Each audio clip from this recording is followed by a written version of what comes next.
Range fans, you got me out here on another cold 20-degree weather day. Take a look at this.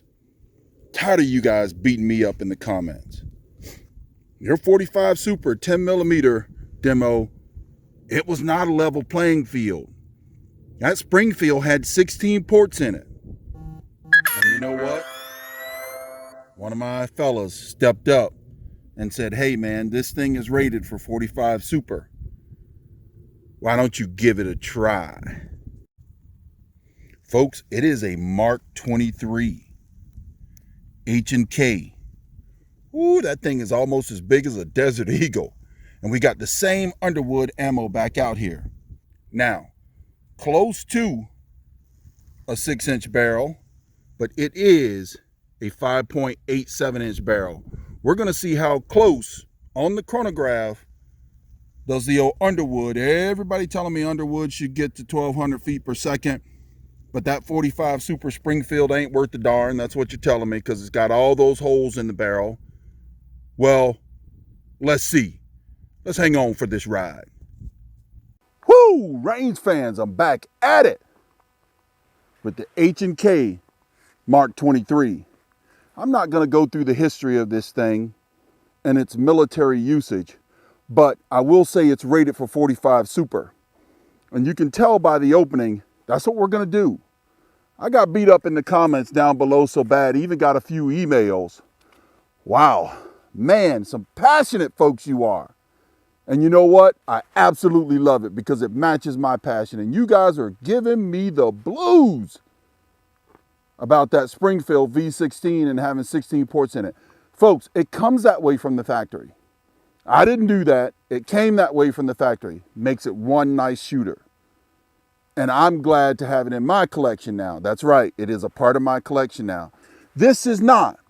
I got beat up so bad, one of my buddies reached out to me and said, man, you know what? I got an H&K Mark 23 that's capable of 45 Super and doesn't have quite a 6-inch barrel, but it gets you close. It's a 5.87-inch barrel. And you know what?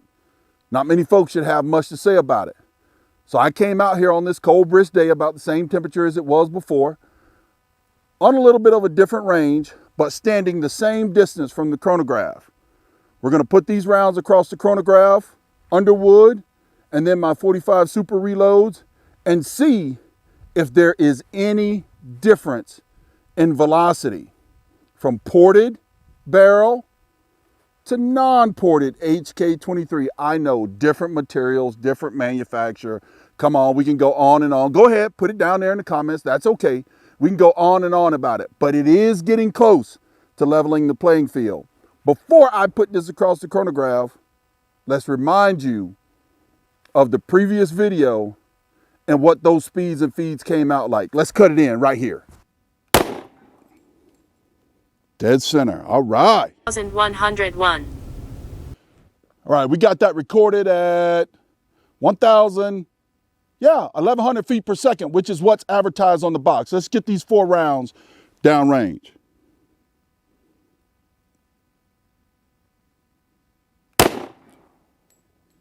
$1,092. 1,128.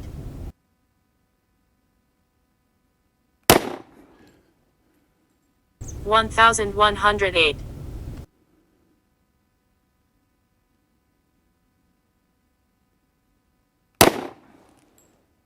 1,120. All right, folks, there you have it. You saw a little bit of a reminder on what the speeds and feeds look like from the previous video. Now, let's put these rounds across the chronograph. All right, I'm all safe.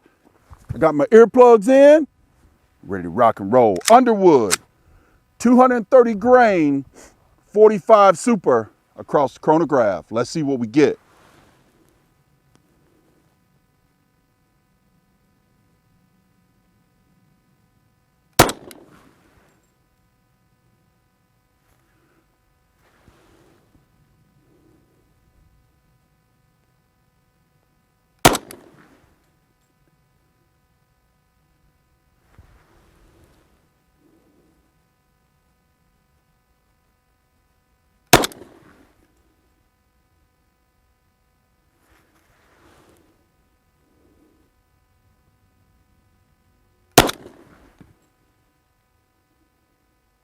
Big piece of mass coming back in that slide. It is a soft shooter, even with 45 Super.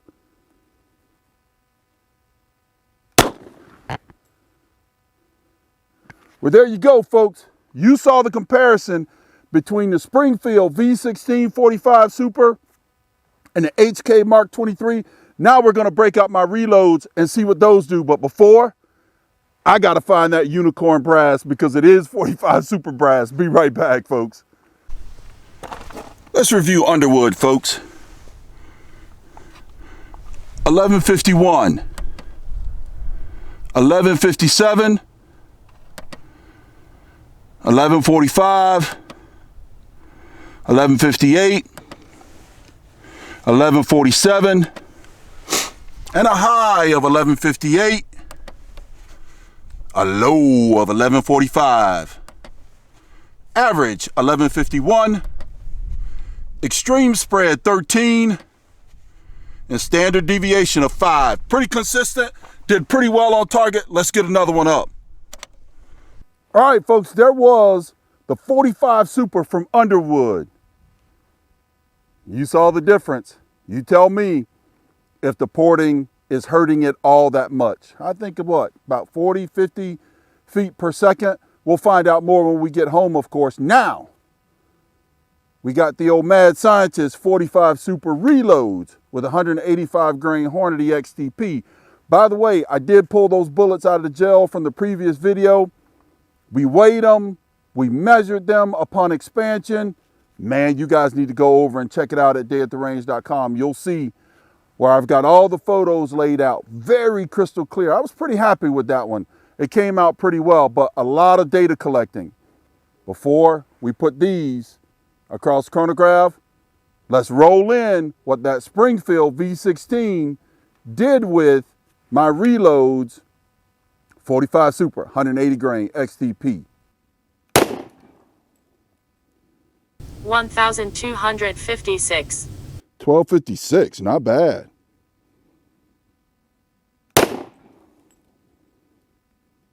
1302.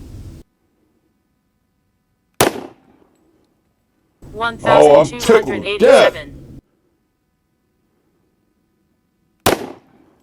Everything's feeding right. 1298.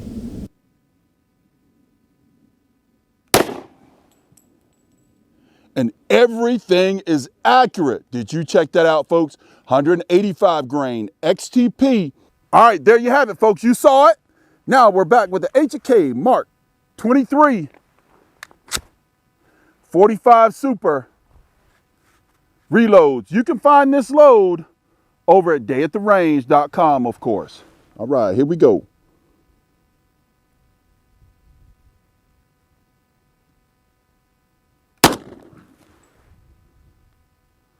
Oh, yeah.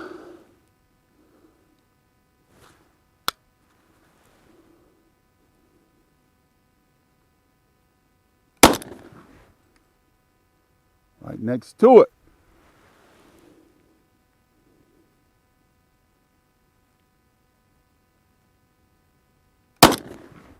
Oh, that one's a little low.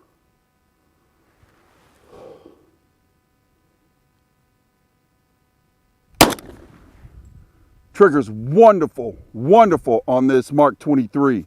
Oh, that was a duplicate. Oh yeah, I like that. Like to see that.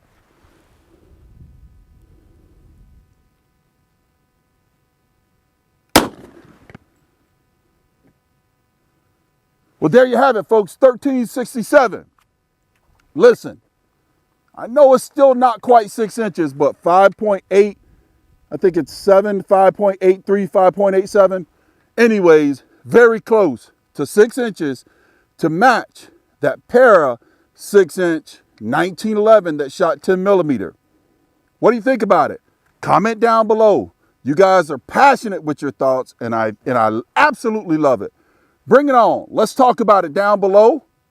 By the way, I did take the Underwood brass, look at it, measure it before and after to see case head expansion. This thing has full case support, no case head, very little, shall I say. Got my calipers out here. I should have put that on camera, but very little. Maybe when we get home, we'll add that to the footage, or at least add it to dayattherange.com, just like we did with the expansion from the previous video. There you have it, folks. Now, is that a level playing field or not?